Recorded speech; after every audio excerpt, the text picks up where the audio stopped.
Добар ден, го следите најновото издание на вестите на Слободна ТВ. Денеска започна новата учебна година. Околу 255.000 основци и средношколци денеска ја почнуваат учебната 2022-2023 година, во која наставата после две пандемиски години стартува без антиковид протоколи и заштитни маски.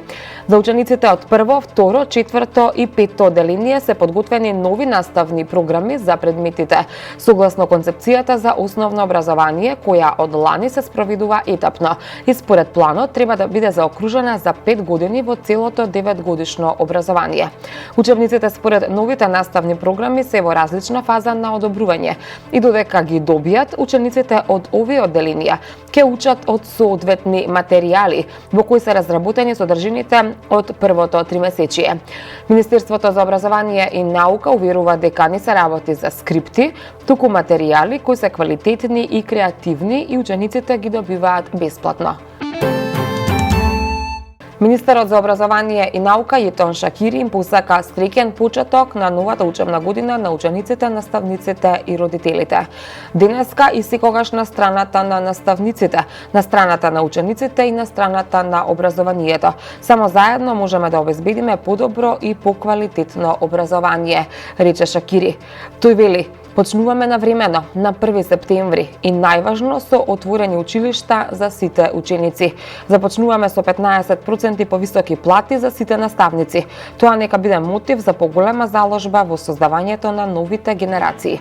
Започнуваме со значително подобрени услови во 50 на училишта кои се реконструирани, како и неколку нови училишни објекти, наведува министерот. На првиот ден, додава тој во објавата, основците добиваат нови учебници и помошни наставни материјали. Значително е модернизирана наставата во средното образование со многу нови дуални паралелки и компании партнери на училиштата. Зголемена е грижата за учениците со попреченост. 720 образовни асистенти се ангажирани за да им го олеснат совладувањето на наставната материја. Министерот за образование и наука на првиот училишен ден го посети новото основно училиште во општина Иленден. Среќен почеток на новата учебна година на учениците им посака и председателот на државата Стево Пендаровски, премиерот Ковачевски и председателот на ВМРО ДПМН Христијан Мицковски, кој годинава за прв пат во училиште го испрати и својот син. Председателот на државата Стево Пендаровски денеска на почетокот на новата учебна година го посети најстарото училиште во државата, основното училиште Свети Кирил и Методи во Скопје и присуствуваше на свечениот прием за првачиња. На првиот училишен час председателот Пендаровски на првачињата им посака успешна учебна година, изразувајќи уверување дека освен тоа што ќе стекнат нови знаења и искуства, училиштето ќе има возможност да воспостават и изградат другарства, што ќе им бидат исклучително важни во иднина. Председателот Пендаровски упати честитки и до наставниот и стручен кадар во училиштето за нивната креативност и посветеност, како и за инклузивниот воспитно-образовен процес. И премиерот Ковачевски им посака успешен почеток на првачињата. Да стекнете многу нови знаења и вештини и секако ви посакувам многу нови другарства кои ќе траат цел живот. Верувајте во себе, прашувајте, испитувајте, истражувајте и бидете креативни, бидејќи детството и младоста се период кои се клучни за понатамошниот личен развој. Бидете другари и помагајте им на оние кои не можат да постигнат се сами. Честитки за родителите и старателите чии деца за прв пат оваа учебна година седнуваат во училишните клупи во основните и средните училишта. Со вложување и реформски процеси, ние како влада интензивно работиме на подобрување на образовниот систем во Република Северна Македонија, со што обезбедуваме квалитетно и достапно образование за секое дете. Со вработување на образовни асистенти им даваме поддршка и вклучување во редовната настава на децата со посебни потреби.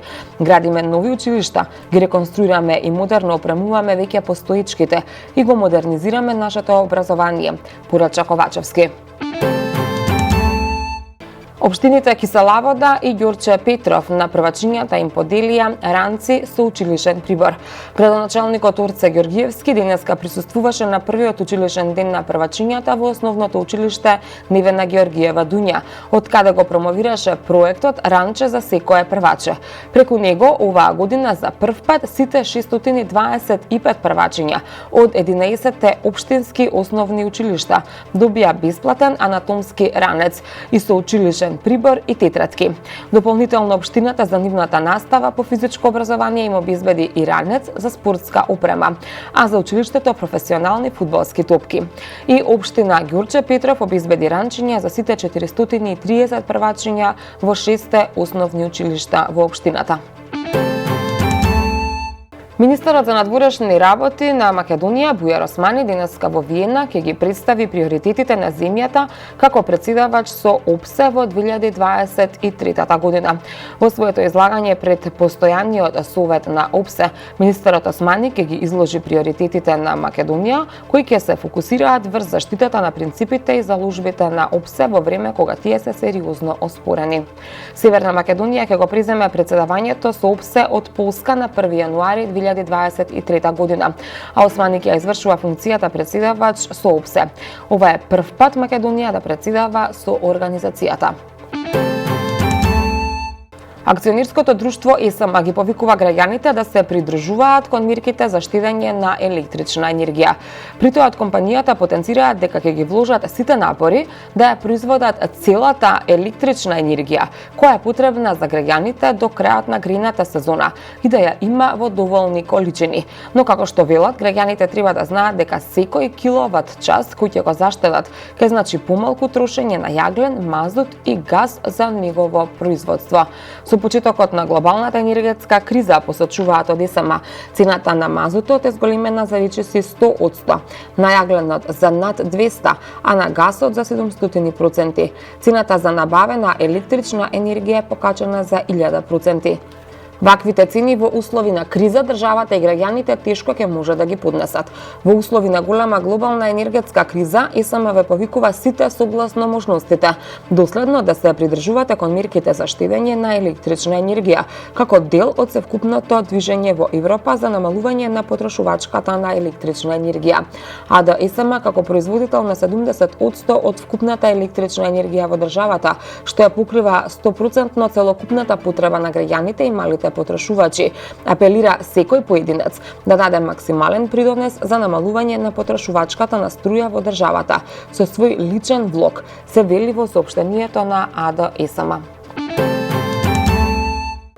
67-годишниот Равил Маганов, подпредседател и директор во големата руска нафтена компанија Лукойл, загина во Москва.